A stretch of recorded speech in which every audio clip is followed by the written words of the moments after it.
मैं होकलेस रावत, आपका स्वागत है हमारे चैनल पर। साथियों, आज एक जंगल में हम पहुंचे थे जहां पर एक आदिवासी समाज के एक व्यक्ति ने एक झोपड़ी बना रखी है, यानी कि एक महल टाइप, एक मकान टाइप बना रखा है। वो किस तरह बनाया है और कैसे बना रखा है, जो हमारे पीछे जो दिख रहा है, मैं आपको उसके बारे में बताता हूँ। देखिए, आप मेरे पीछे जो दिख रहा है, जो मकान नहीं, एक खुला झोपड़ी है, लेकिन वो लकड़ियों से और एक टाट बांधी हुई, यानी कि एक प्लास्टिक बांधी हुई है। और कैसे बांधी हुई देखिए, मैं आपको इस वीडियो में बताता हूँ। ये जो झोपड़ी दिख रही है, यानी कि एक आपको लगता होगा कि इसके ऊपर कुछ रख रखा होगा, लेकिन इसके नीचे जो ये जो लकड़ियों के, यानी कि एक खंबे टाइप रोप रखे से, इसको बोलते हैं, आदिवासी समाज में इनको बोलते हैं थमला। तो देखिए, ये किस तरह से एक व्यक्ति ने उसको ये बनाई है। जैसे आदिवासी समाज पहले ऐसे इस जो घरों में रहते थे, यानी कि इस प्रकार के जो झोपड़ियाँ बनाते थे और बना कर रहते थे, लेकिन ये किस तरह से अद्भुत तरीके से जो बनाई गई, ये देखिए। ये यहाँ पर जो खटिया रख रखा है, और रात में या दिन में कोई बैठते हैं, सोते हैं। ये ना इसमें बरसात गिरती है और ना ही हवा के कारण ये टूटती है। किस तरह से इसको बनाया गया है, ये बांस के जो लकड़ियाँ दिख रही है, इस तरह से उसको बनाया है। देखिए, ये वो शख्स है, उनको हम पूछते हैं, जो आपके सामने जो खड़े हैं। इनसे हम जानेंगे कि किस तरह से ये जो बनाई गई है, उनके गांव का ये है। तो इनको हम पूछते हैं किस तरह से ये जो झोपड़ी बनाई जाती है। और ये एक बोलते हैं ना, आदिवासी समाज का एक आशियाना, यानी कि एक घर, यानी कि बड़ी बड़ी बिल्डिंग में जो सुकून नहीं मिलता है, इस तरह से ऐसे बनाते हैं। और यहाँ एक प्राकृतिक तौर से जो ऑक्सीजन जिस रूपी जो हवा मिलती है, हम इनके बारे में आप जानते हैं ये किस तरह। एक सेकंड। पहले तो हमने प्लानिंग ढूंढी कि भाई जंगली जानवर से कैसे बच के रहना है। जैसे कि शेर है कि जंगली जानवर में सभी आगे, इनसे बच के अपन को कैसे रहना है। हमारे पास अधिकतर के पैसे नहीं है। पैसे नहीं होने के कारण हमने लकड़ी का इंतज़ाम करके झोपड़ी तैयार की। एक बार तो बड़ा थामला उठा के लाए। इसके बाद में दो पीढ़ी दर दो थामले हैं। जैसे यहाँ से लगा के है तो थोड़ा ऊपर जाके फिर है, तो इसके ऊपर हमने एक बल्ली रख दी। बल्ली के ऊपर फिर पूरे हट के रख दी। हट के रखने के बाद हमारी एक सद भरा गई। कहने का मतलब ऐसे वाले आदमी तो मतलब रेती सीमेंट और सरिये से बनाता है। बाकी हमारे आदिवासी समाज में हमको नहीं पैसे मिलने के कारण से इस भाई ने लकड़ी की सद भर दी। क्यों? तो ये मान लेते हैं, इसमें कैसा सुकून आता होगा अगर बैठते हैं तो? कैसा सुकून आता है इसमें? हमको ना तो गर्म हवा मिलती, ना ठंडी ठंडी हवा मिलती है। शुद्ध हवा मिलती है। सोने में बहुत आनंद आता है। हरियाली, हरे जंगल है, जंगल एरिया है, इसलिए सब हरियाली है। आदिवासी समाज ही ऐसा कर सकता है? कोई दूसरा तो ग्रामीण इलाके में ही हो सकता है, बाज़ार में नहीं हो सकता, क्योंकि वहाँ के हवा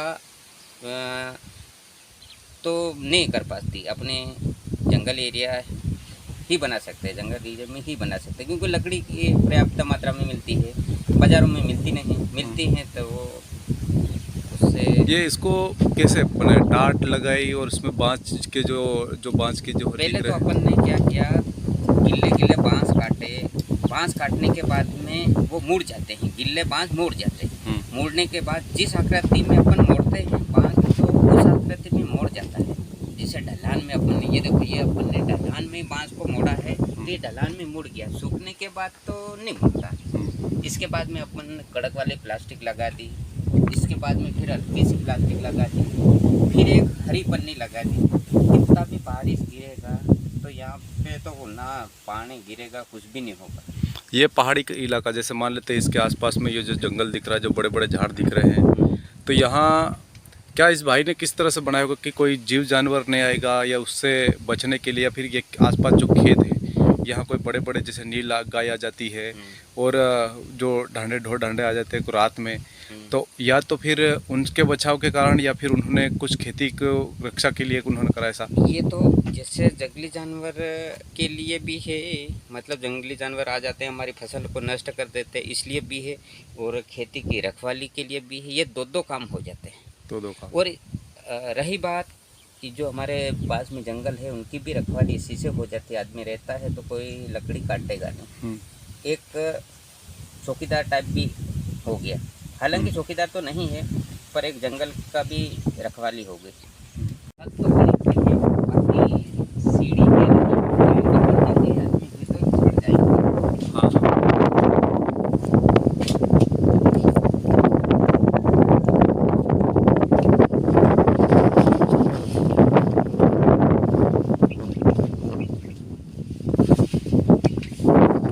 देखिए ये किस तरह से ऊपर जो चढ़ रहे हैं, ऊपर ये खटिया लगा रखा है और जो लकड़ी से जा रहे हैं। देखिए इस प्रकार की जो कुटिया यानी कि आदिवासी समाज के लोग ही बना सकते हैं, दूसरे लोग उसकी कल्पना भी नहीं कर सकते। देखो किस तरह से ये भाई साहब बैठे हैं यहाँ पर और कितना आनंद आता आपको यहाँ। बहुत अच्छा, ठंडी हवा मिलती, हरियाली दिखने मिलती, चारों तरफ बारी बारी है। वाह, तो कितना टाइम लगा इसको बनाने में? लगभग इसको बनाने में 2 महीने हुए। 2 महीने हुए। 2 या 2.5 महीने हुए। यानी कि कोई जिस तरह से जो इंजीनियर नक्शा बनाते हैं उसकी नक्शे की भी जरूरत नहीं, लेकिन नहीं किस है। तरह से प्लानिंग इन्होंने बनाई होगी। ये तो नक्शा अपन मन का नक्शा बना लेते, दिमाग ही चलाना पड़ता कैसे बनाना है। बहुत सारे लोग सत में रहते हैं, लेकिन यह तो सत से भी अद्भुत लग रहा है यहाँ। बहुत ही अच्छा है, आनंद आता होगा कुछ आनंद आता है। ऐसा। क्या संदेश देना चाहते हैं दूसरे लोगों को आप भी हम जैसो हमने प्लानिंग करी, हमने एक मकान छत भरी, जैसा कैसा आप भी लकड़ियों से छत बनना सीखो। ताकि ये क्या कि पारंपरिक तौर से जो आदिवासी समाज के लोग करते आ रहे थे, पहले छतें नहीं थी, ईंटें नहीं थी, ये लकड़ियाँ थी, लकड़ियाँ जंगल में रहते थे आदिवासी समाज, तो इस तरह से ही रहते थे आदिवासी। इस तरह से रहते हैं। ये तो एक मंजिल बना है। हाँ, लोग पहले के जमाने के 2 मंजिल 3 मंजिल बना देते थे इसी कैसे कैसे। और इनके घर आज तक भी जाओ, जो ये लड़के ने बनाए हैं, उसके पिताजी आज भी उसमें झोपड़ी में रहते हैं, आज भी रहते हैं। वहीं भी ऐसा बना हुआ है गाँव में। हाँ, क्योंकि इनकी परंपरा ऐसे ऊपर रहने की बहुत इच्छा है। तो इन्होंने जो आसपास जो जंगल था वो भी बचा के रखा है इन्होंने। बिल्कुल बचा के रखा, इसी कारण से तो ये इतना हरियाली हरियाली है। यहाँ कोई चौकीदार नहीं रहता तो हरियाली नहीं रहती। हाँ हाँ हाँ। एक फॉरेस्ट विभाग चौकीदारी करे वो तो अलग है, बाकी खुद ने भी चौकीदारी करके ये जंगल। जिस भाई ने इसको बनाया उसको आप क्या कहना चाहते हैं? बहुत बहुत धन्यवाद देना चाहता हूँ, इसने अच्छा बनाया। और फिर भी इस भाई को देखते हुए कोई और आगे बना सके तो हमारे आदिवासी की परंपरा आगे बढ़ती रहे। जी, शुभ नाम आपका? मेरा नाम रतन मैडा। अच्छा, हाँ, आप पत्रकार साहब हो तो आपको ये मकान मतलब कैसा लग रहा है, क्या महसूस करते हैं उसमें आप? हम अभी यहाँ आए हैं जो जंगल में हमने देखा कि एक जो कुटिया बनी हुई थी, हाँ, लकड़ियों की, यानी कि उसके किस तरह से जो सागौन के पेड़ थे और सागौन की जो लकड़ियाँ थी, ये किस तरह से पिलर टाइप लगा रखे हैं। पिलर यानी कि इसको बोलते थामला आदिवासी समाज में। तो फिर देखा हमने कि यार ये कैसे बना रखी, तो हम आज यहाँ पर चढ़कर हमको ये महसूस हुआ कि आदिवासी समाज आज तक भी आदिवासी समाज अभी भी गाँव में इस प्रकार रहता है। बहुत सारे लोग अभी प्रधानमंत्री आवास बनाते हैं, कोई इंदिरा आवास बना रहे हैं, कोई बड़ी बड़ी बिल्डिंगें बनाते हैं, लेकिन जंगल में वास्तविक में आदिवासी समाज इस तरह की कुटिया यानी कि इस तरह की झोपड़ी बना के रहते हैं। जैसे आपके सामने जो लगी हुई है जो बांसें हैं, बांस की तरह फिर इसको बांस को मोड़कर उसके ऊपर पन्नी लगा रखी है और ये नीचे इस तरह से बैठे, और यहाँ पर खटिया जो लगा रखा है। और यहाँ किस प्रकार से इतना आनंद आ गया आज, तो हमने देखा कि वास्तविक में समाज पहले कैसा था और आज भी कैसा है। इस तरह की बहुत सारी पहले भी गतिविधियाँ होती थी और आज भी होती है। अभी ये प्लास्टिक आई, लेकिन उससे पहले तो समाज वो प्लास के पत्ते और जो सागौन के पत्ते जो मोड़ के उसको सील के उसके पूरे यानी कि उनकी झोपड़ियाँ कुटियों में लगाते हैं। आज भी जैसे गाँव में जो गांव के आसपास में जो सीमाएं है वहाँ पर फॉरेस्ट विभाग है। हाँ पत्रकार साहब, हमारे दादा जो है वो आज ही हाकड़े ना पैड़ा हूँ सावे बाकी विन में सू भी तक नहीं पड़े। हाकड़े ना है, खाखरे ना पैड़ा हीवीन ने 3 पैड़ा हीवीन तीन बाद में बिल्कुल सद बनाते जो सद में पानी टपक है। बाकी हमारे जो दादा है उनकी झोपड़ी में कभी पानी नहीं गिरेगा पत्ते की। उसमें ऐसा भी हो सकता है कि वो पूरी तीन पत्तों को इस तरह से यानी कि जो बांस की उसमें जो छोटे छोटे टुकड़े लगाकर उसको छिलते, यानी कि जिस तरह से जो अपन कपड़ा छिलते ना, कपड़ा छिलते उसी तरह से जो मशीन की तरफ से अपन वो करते हैं, लेकिन उसमें सुई, तो इस प्रकार से वो बांस की गिलियां भी डालकर वो लोग करते हैं। लेकिन आज तक भी हमने बहुत सारे गांव में देखा कि वास्तविक में आदिवासी समाज कितना निराला है और कितना ज्ञानी है। और सबसे पहले आदिवासी समाज ने ही आग की खोज करी और सबसे पहले भोजन की व्यवस्था भी आदिवासी समाज ने करी। और जल जंगल जमीन की अगर बात करी जाए तो आदिवासी समाज वास्तविक में जल जंगल जमीन का मालिक है, क्योंकि हमेशा आदिवासी समाज ने जंगलों की भी रक्षा करी है, जमीन की रक्षा करी है और जल की भी रक्षा करी। आज वास्तविक में जब देखा जाए गाँव में आदिवासी समाज को पानी पीने के लिए नहीं मिल रहा, लेकिन आज बड़े बड़े तालाब भी किसने बनाए? आदिवासी समाज के लोगों ने ही बनाए। लेकिन